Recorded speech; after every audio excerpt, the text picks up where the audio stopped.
Hello everyone, welcome back to my channel.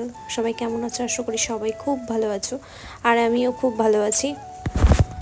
এই কেকটা আমারই একটা রিপিট কাস্টমার অর্ডার করেছিল। তো এই কাস্টমারটা আমার কাছে আগেও দুটো কেক নিয়েছিল, আর দুটোই ছিল এগলেস কেক। আর আজকে যেটা করছি এটাও ছিল এগলেস কেক, এগলেস বাটারস্কচ। এই কেকটা খুব সিম্পলের মধ্যে ছিল। তো আমি কেকটা প্রথমে ক্রাম কোট করে 20 মিনিটের জন্য আমি ফ্রিজে রেখে দিয়েছিলাম, কারণ আমার হাতে খুব একটা বেশি সময় ছিল না।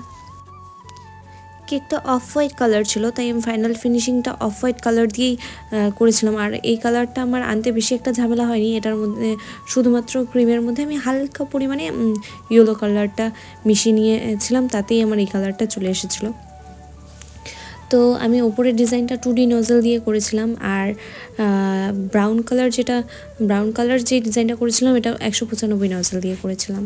195 নজল দিয়ে আমি এই ব্রাউন কালারের মধুগুলো দিয়ে নিয়েছিলাম। আর নিচটা আমার ফাঁকা ফাঁকা লাগছিলো বলে আমি কাস্টমারকে ফোন করে নিচে ডট ডট দিয়ে নিয়েছিলাম।